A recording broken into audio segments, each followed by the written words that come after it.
The victimless crime, the little white lies of criminal behavior, things where no one seems to get hurt, or maybe there's a Robin Hood element of taking from the rich.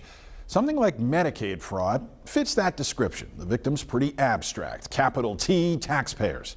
But there's something about this supposed victimless crime that annoys people. Viewers tell us how much it piques their interest. And Arkansas's Attorney General has a dedicated unit going after it. Deception, lying, stealing, fraud is the common foundation. The fact that Arkansas Attorney General Tim Griffin is describing a class of criminals committing misdemeanors and low-level felonies gives you an idea how seriously he takes Medicaid fraud. We all pay our taxes and we all fund this. And money at the federal level and in many other levels of government around the country is certainly tight, but this is our money. The state has an entire unit dedicated to finding people taking advantage of the federally funded, state-managed health insurance program.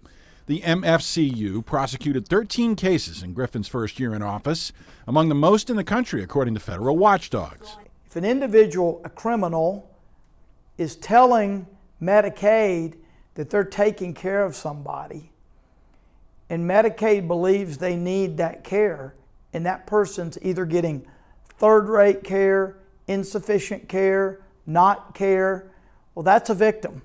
The cases range from a granddaughter lying about providing care to her grandmother and then splitting the cash with her. People don't feel like anyone will ever know, so it's sort of done away from the public eye.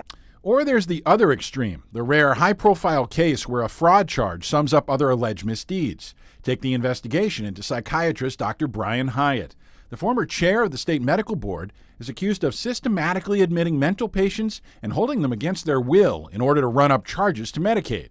He faces more than 150 civil lawsuits, but the 2 counts of Medicaid fraud brought by Griffin's team pose the biggest criminal jeopardy. The trial's still months away, but Griffin is proud of what bringing the charges has accomplished already with the hospitals Hyatt worked for. It's in their interest, once they learn of this, not to be associated with someone who's thieving and stealing, to put it bluntly.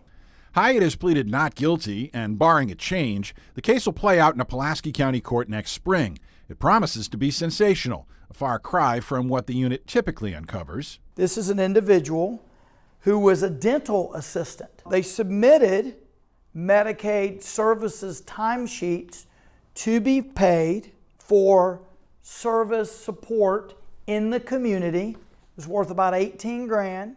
Victoria Smith Williams is free on $10,000 bond with an arraignment hearing set for December 10th. If convicted of the Class B felony, she faces between 5 to 20 years in prison and a fine of up to $15,000. If I were those criminals listening to this, and you've been thieving and stealing, or you're thinking about it, I'd stop it, because we're gonna get you.